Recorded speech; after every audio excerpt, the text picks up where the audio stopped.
नमस्कार, स्वागत है। मैं हूं आपके साथ पूजा सचदेवा। आज बात करेंगे बांग्लादेश के हालात की। बांग्लादेश की पूर्व प्रधानमंत्री शेख हसीना को इंटरनेशनल क्राइम्स ट्राइब्यूनल यानी कि आईसीटी ने सजाए मौत सुनाई है। उन्हें ढाका के इंटरनेशनल क्राइम ट्रिब्यूनल ने हत्या के लिए उकसाने और हत्या का आदेश देने के लिए मौत की सजा सुनाई है। ट्रिब्यूनल ने शेख हसीना को जुलाई 2024 के छात्र आंदोलन के दौरान हुई हत्याओं का मास्टरमाइंड बताया और साथ ही दूसरे आरोपी पूर्व गृह मंत्री असदुज्जमान खान को भी हत्याओं का दोषी माना और फांसी की सजा सुनाई। बांग्लादेश की पूर्व प्रधानमंत्री शेख हसीना अगस्त 2024 में विद्रोहों के दौरान हालात बिगड़ने पर किसी तरह भारत आ गई थी।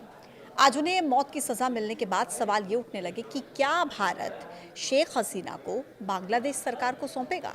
इसकी मांग पहले भी यूनुस कर चुके हैं। दोनों देशों के बीच प्रत्यर्पण की संधि भी है, लेकिन भारत शेख हसीना को लेकर क्या फैसला लेगा।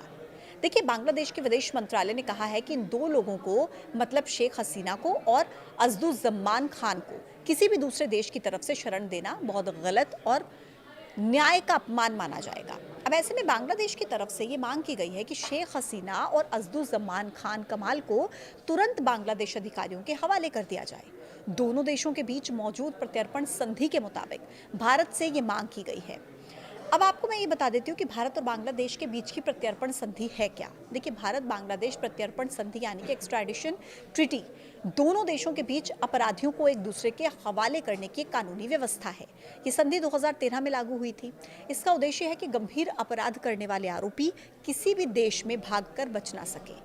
संधि के तहत हत्या, अपहरण, आतंकवाद, हथियारों की तस्करी, मानव तस्करी, वित्तीय अपराध सहित अधिकांश गंभीर अपराधों में प्रत्यर्पण किया जा सकता है। हालांकि भारत बांग्लादेश की प्रत्यर्पण संधि में कुछ ऐसे प्रावधान हैं जिनकी वजह से भारत शेख हसीना को बांग्लादेश को सौंपने से मना कर सकता है। इस संधि के अनुच्छेद 6 के हिसाब से अगर अपराध पॉलिटिकल नेचर का है तो प्रत्यर्पण को मना किया जा सकता है।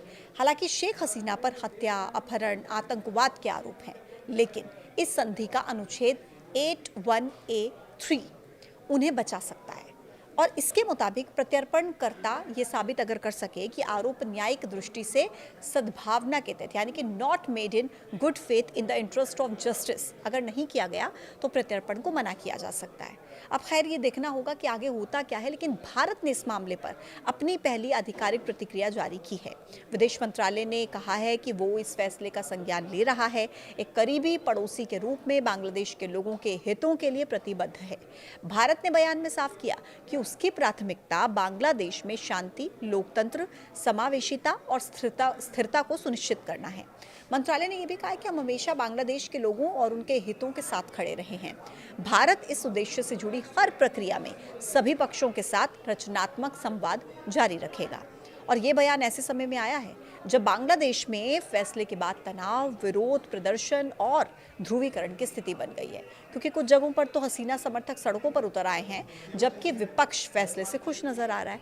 अब इस माहौल में भारत का ये संतुलित और कूटनीतिक रुख संकेत देता है कि वो वहां पर स्थिरता बनाए रखने को लेकर चिंतित है। आप इसको लेकर क्या सोचते हैं, कमेंट बॉक्स में जरूर बताइएगा। आज के वीडियो में इतना ही। देखते रहिए न्यूज़ 18।